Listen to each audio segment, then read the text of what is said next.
Mi esposo me pidió el divorcio por mensaje mientras viajaba con su amante, pero él ni siquiera imaginaba lo que yo estaba a punto de hacer. Me llamo Isabel Calderón, y esta es la historia de cómo una sola elección, tomada en plena juventud, cuando aún creía que el amor era un lujo y las promesas podían ser verdad, cambió todo lo que yo era. Crecí en Mérida, bajo el calor abrasador que hacía temblar el asfalto al mediodía. Era una ciudad antigua, llena de tradiciones, donde todo el mundo conocía a todo el mundo. Y fue allí, en medio de las cosas más simples de la vida, donde conocí a Hugo Morales. Mi primer amor. Mi amor verdadero. Hugo no era rico. Nunca lo fue.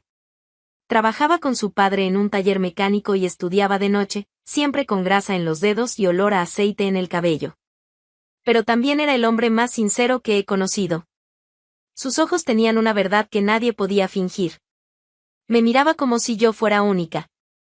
Como si yo fuera su futuro. Y por un tiempo, realmente creí que lo sería. Soñábamos con poco.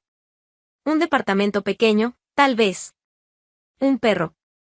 Una vida construida con paciencia y cariño. La felicidad no era algo que comprábamos, era algo que creábamos, día tras día, con nuestras propias manos.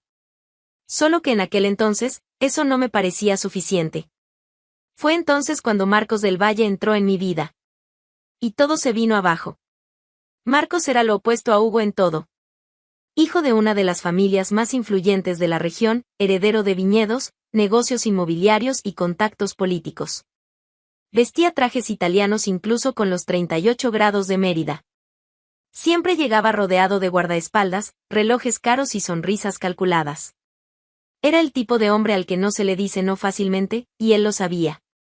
Nos conocimos en un evento benéfico del ayuntamiento, donde yo había sido invitada para representar a una asociación cultural del barrio. Cuando Marcos me vio, sus ojos brillaron. Y cuando descubrió que yo salía con Hugo, fue como si eso se convirtiera en un reto personal.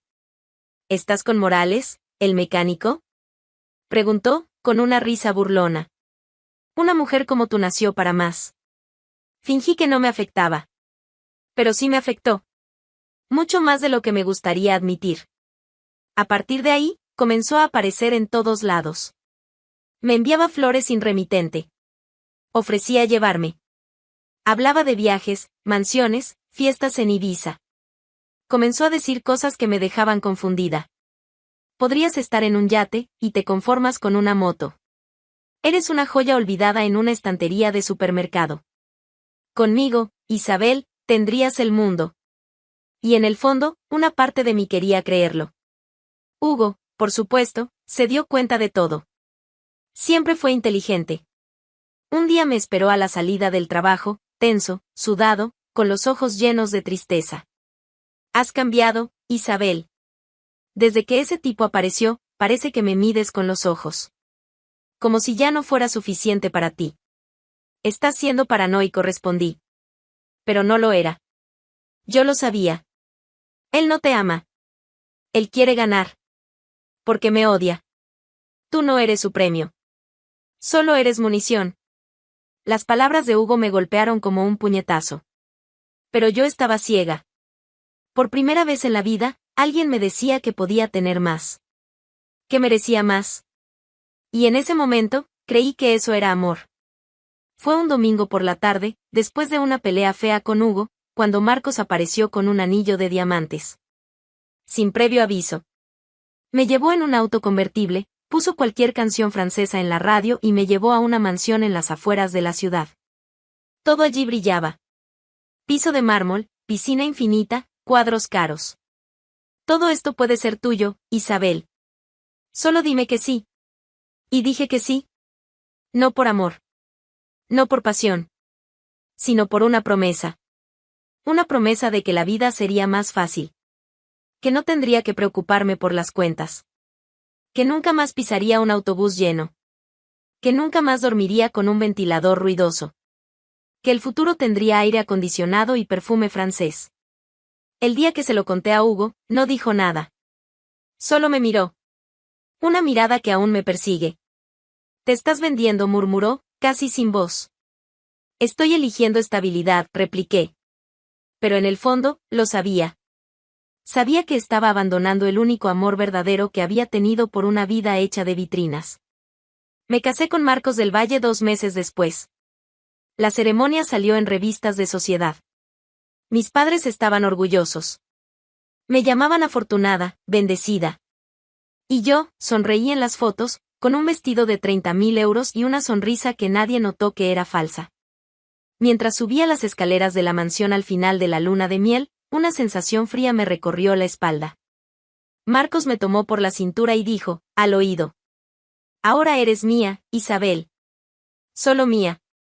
Si me hubieran preguntado, en los primeros días después del matrimonio, cómo era mi vida, habría respondido con la misma mentira que me obligué a repetir muchas veces: perfecta. La mansión era imponente, sí. Los pasillos eran amplios, el piso brillaba, y las empleadas caminaban con prisa, siempre intentando no llamar demasiado la atención. Había cenas elaboradas, regalos caros, viajes programados. Pero todo eso no era vida, era vitrina. Y yo solo era una pieza más de exhibición. Al principio, me ilusioné pensando que la frialdad de Marcos era parte de su forma de ser. Que era un hombre ocupado, presionado por los negocios, y que eventualmente se abriría. Que tal vez, con el tiempo, yo podría ablandar ese corazón de piedra. Pero la verdad no tardó en golpear, y con fuerza. Marcos nunca me vio como esposa. Me veía como un trofeo. Una conquista. Un símbolo de victoria sobre Hugo. Era cruel en los detalles. Sutil en las primeras semanas. Pasaba días sin decir una sola palabra. Excepto en eventos sociales, donde sonreíamos como muñecos entrenados. Cuando preguntaba por sus ausencias, respondía con silencio o con desprecio. Una vez, intenté hablar sobre un proyecto que quería retomar con la asociación del barrio. Me interrumpió, seco. ¿Tú crees que me casé contigo para verte dando clases a pobres? Eso es cosa del pasado, Isabel. Poco a poco, fui entendiendo que esa casa no era mi hogar. Era una vitrina sin puertas. Y yo estaba encerrada por dentro. Lo que antes eran promesas, ahora eran exigencias. Lo que antes era encanto, se volvió control. Había reglas invisibles por todos lados. El tono de voz que usaba. Lo que vestía. Con quién hablaba. Eran críticas disfrazadas. Ese vestido te hace ver vulgar. Con ese labial pareces una cualquiera. Sonreíste demasiado al camarero. ¿Por qué tardas tanto en responder mis mensajes? Pero cuando quería, se convertía en el hombre más encantador del mundo, delante de los demás.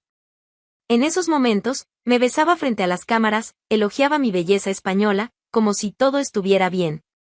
Y yo sonreía. Porque sabía que cualquier desliz sería cobrado después, en el silencio de la casa o con palabras filosas en la habitación. Las primeras veces que me humilló, fue en privado.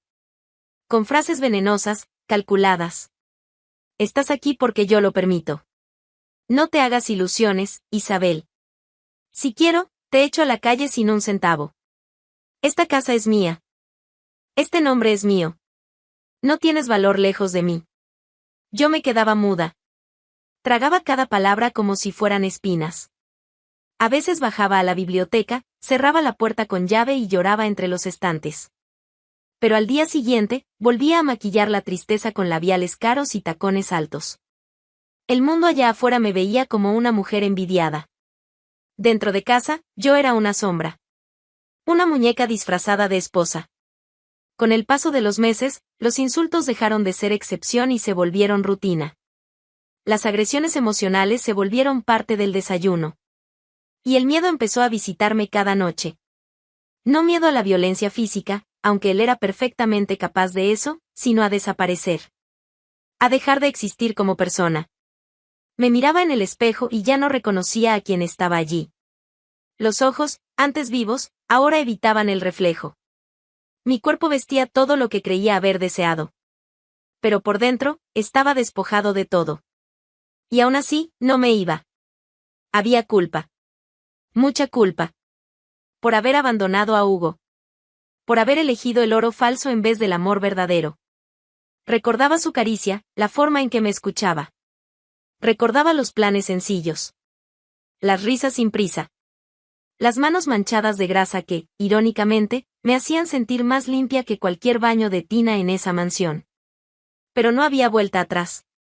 No para mí. Al menos, eso era lo que me repetía todos los días. Hiciste tu elección, Isabel. Ahora aguántate. Nadie lo sabía. Ni mi familia, ni los viejos amigos. Me había alejado de todos, como Marcos quería. Y cuando me preguntaban cómo estaba, yo decía que bien.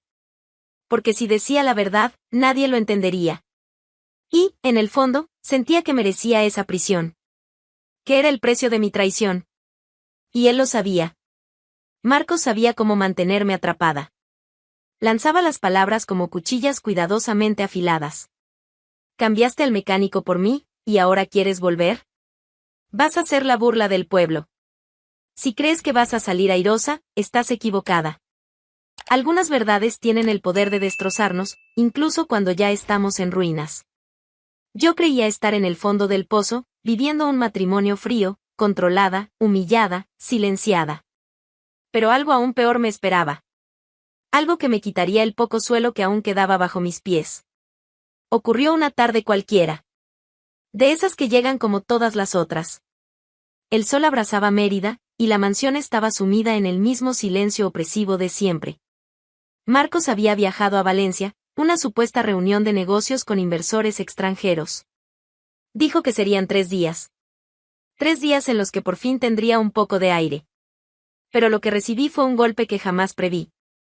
Estaba sentada en el jardín, leyendo un libro que no lograba entender. Mi mente estaba lejos, siempre lejos. Cuando el portón eléctrico se abrió con un sonido metálico, mi corazón se aceleró. Pensé que era Marcos, que había regresado antes de lo previsto.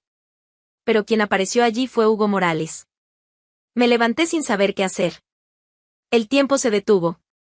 El aire desapareció.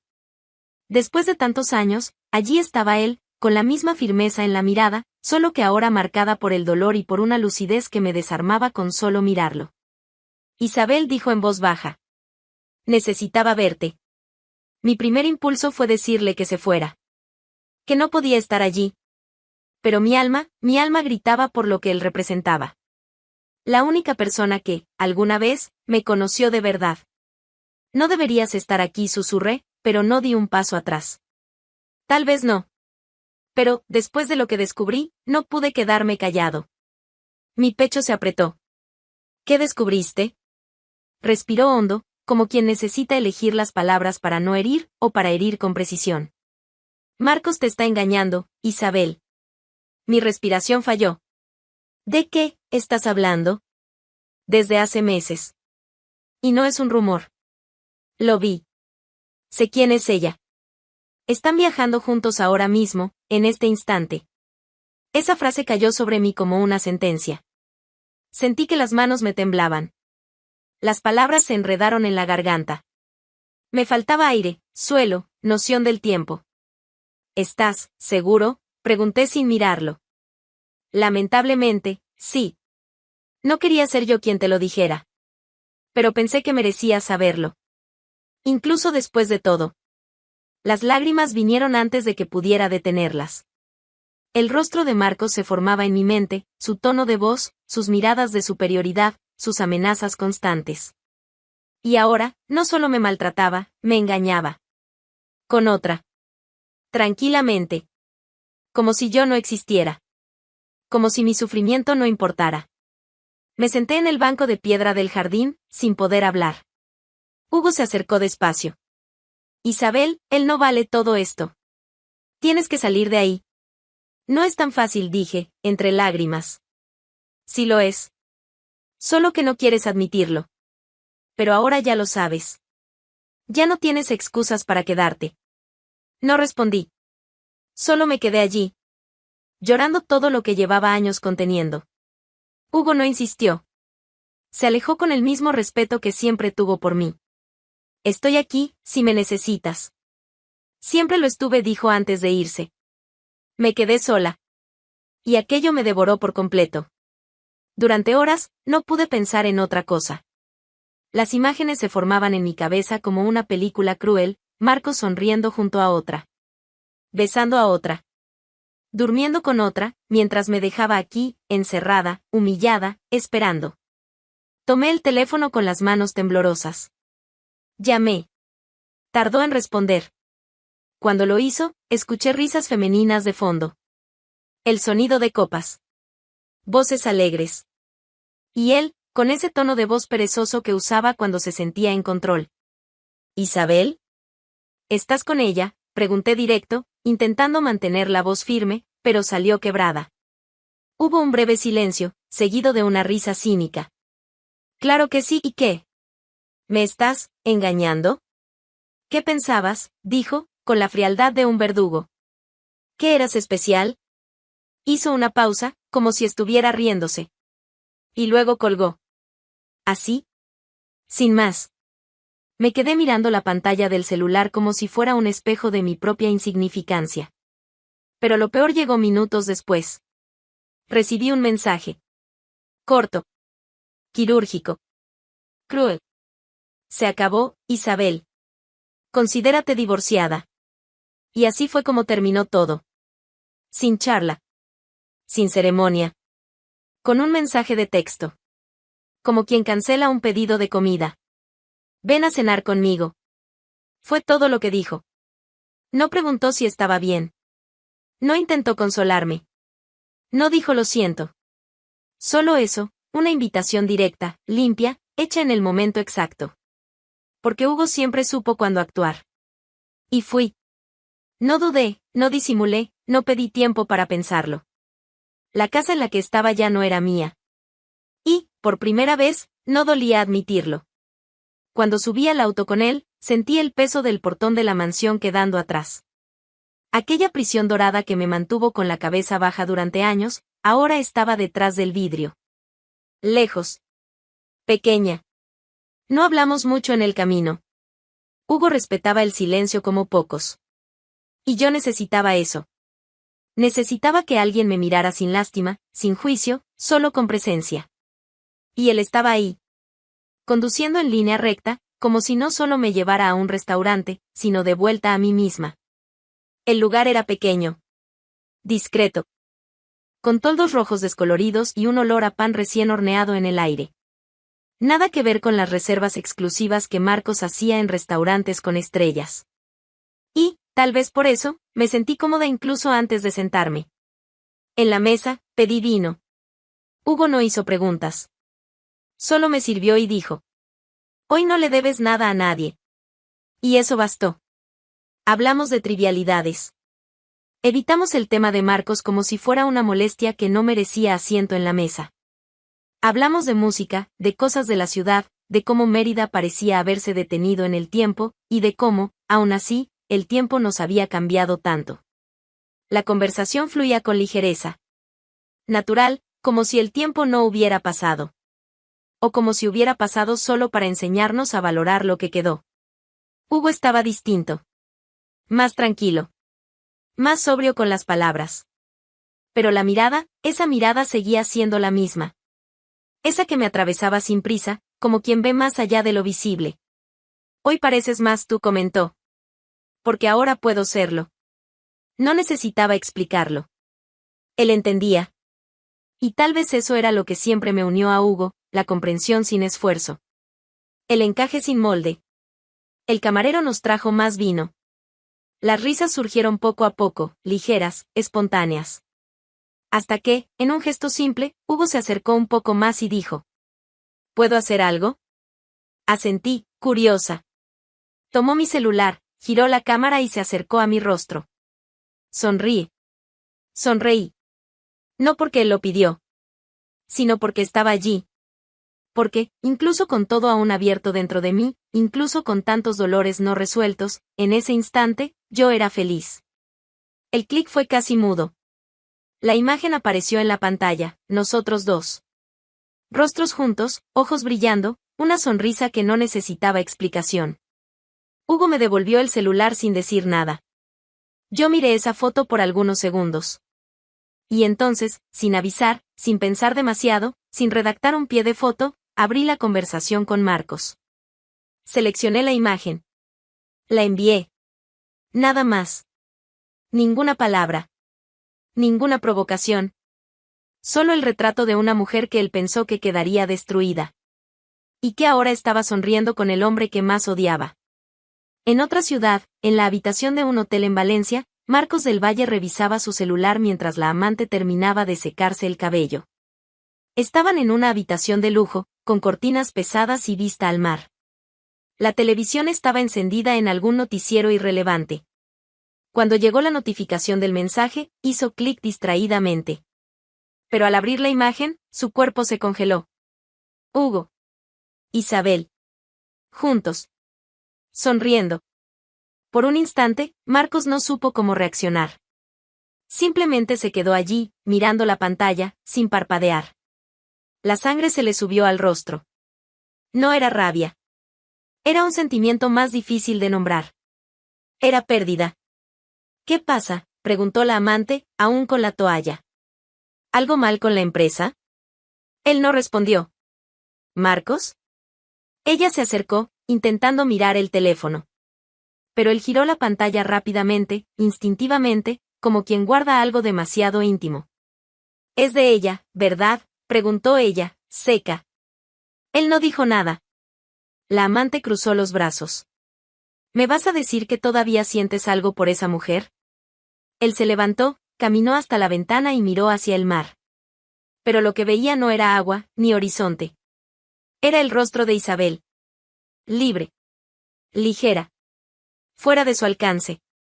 No lo puedo creer, dijo ella, con un tono entre desprecio e irritación. ¿Todavía sigues atrapado en esa historia?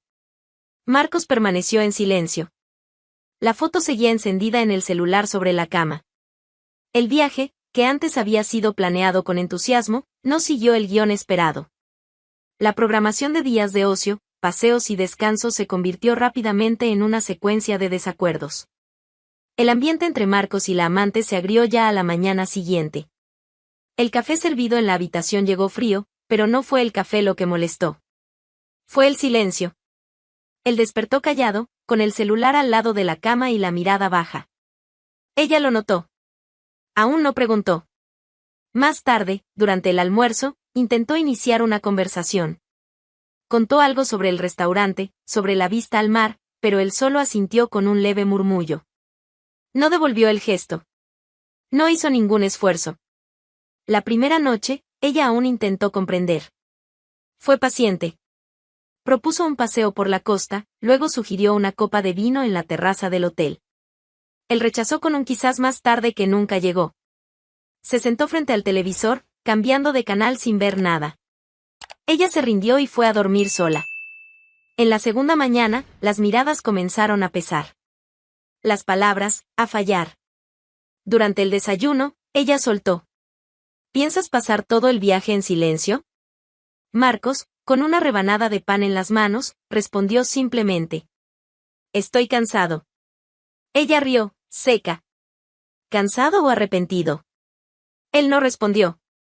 El silencio ahí no era vacío. Estaba cargado. Entre ellos, ya no había espacio para fingimientos. La amante lo sabía. Estaba allí con él, pero sin él.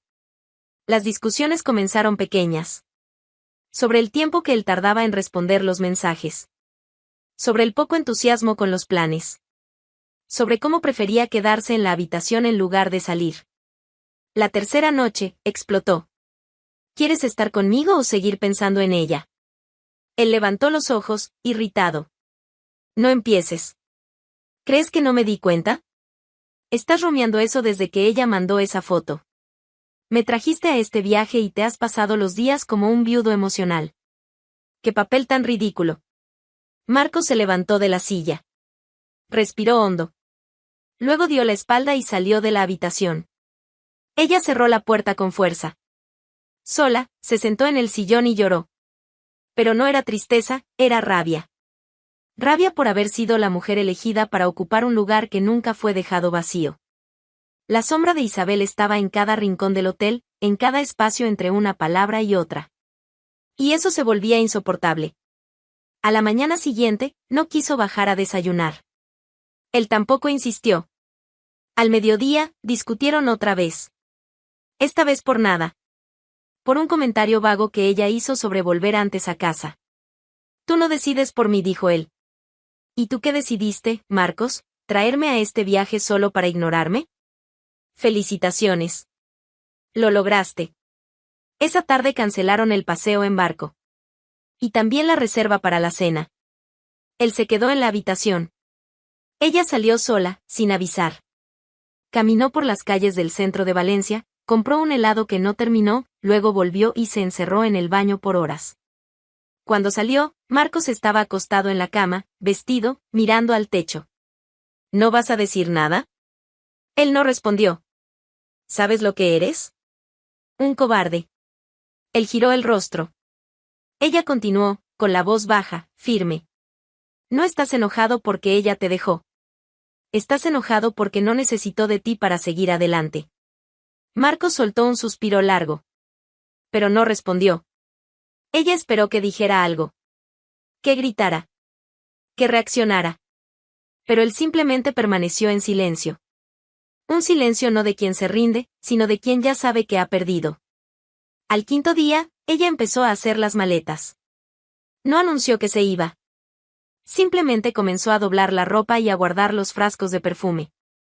Marcos observaba de reojo. No lo impidió. No preguntó. Ella cerró la maleta y dijo, antes de salir. No soy la mujer que va a esperar a que la mires como mirabas a otra. Él se quedó sentado, con las manos sobre las rodillas.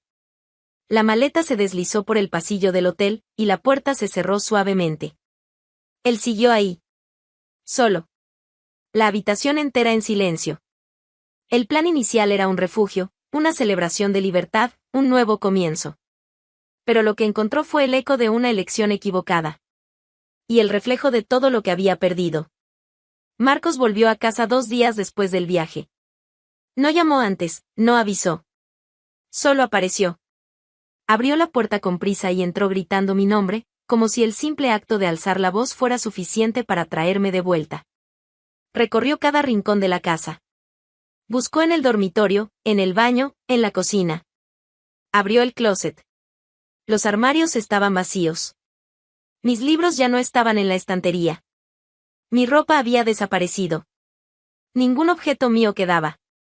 Ni nota. Ni pista. Ni despedida. La casa no estaba abandonada. Estaba en orden. Pero yo ya no estaba allí. Él intentó de nuevo, me llamó, esta vez con la voz más baja, como si el propio sonido ya anticipara la respuesta. Y no vino nada. Tomó el teléfono. Me llamó. Atendí. Tardó en hablar, como si no hubiera preparado lo que iba a decir. Preguntó dónde estaba. Respondí simplemente que me había ido. Quiso saber por qué no dije nada. Le dije que él lo dijo todo el día que me echó por mensaje, sin dudar. Ninguno de los dos necesitaba repetir esa escena. Después preguntó si estaba con Hugo. Le dije que sí. Que estaba con él. Y que ahora vivía en paz. Sin levantar la voz, sin querer probar nada, le dije que estaba comenzando de nuevo. Que vivía una vida simple. Sin lujo, sin opulencia, pero con afecto, presencia y verdad. Le dije que no necesitaba ninguna mansión ni promesas vacías. Que ahora vivía con Hugo. Y que eso era suficiente. Él guardó silencio durante algunos segundos. No me respondió. Yo terminé la conversación y colgué. En ese momento, del otro lado de la línea, Marcos estaba solo dentro de la casa que usó durante años como escudo. El lugar donde pensó haber ganado, conquistado, marcado territorio. Su trono ahora era un sofá frío en medio de una sala vacía. Se sentó allí, sin saber a dónde mirar. Nada había cambiado a su alrededor, pero nada era igual. Mis cuadros ya no estaban en la pared. Mis sandalias no estaban al pie de la cama. El aroma de mi presencia había desaparecido. La ausencia era total. Y ahí, sentado, no podía aceptar lo que había sucedido. No podía aceptar que yo, precisamente yo, la mujer que él creía controlar, que consideraba frágil, dependiente, moldeable, me había ido por mi cuenta. Sin drama. Sin pedir regresar. Pero más que eso, no soportaba la idea de haber perdido contra Hugo. Hugo, el hombre que siempre despreció. El rival silencioso. El nombre que evitaba mencionar en voz alta, pero que siempre estuvo presente al fondo de su mente, como una amenaza constante.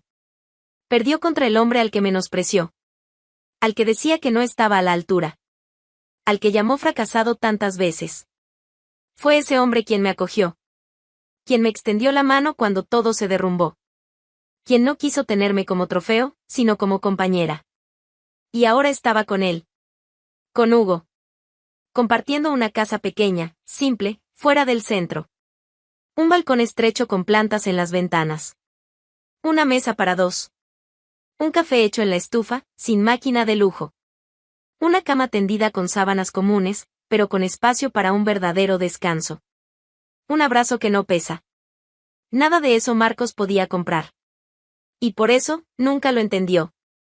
Aún seguía sentado cuando comenzó a caer la tarde. Las luces de la sala no se encendieron. El celular sobre la mesa no sonaba. El televisor apagado reflejaba su propia imagen, un hombre estático, en la oscuridad, sin respuesta, sin control. Perdió. Por primera vez, perdió de verdad. No solo a la mujer, sino el control. Y perdió ante el único hombre que juraba que nunca lo superaría. Si te gustó esta historia, suscríbete al canal y activa las notificaciones para no perder el próximo episodio. Y cuéntanos, ¿desde qué ciudad nos estás viendo?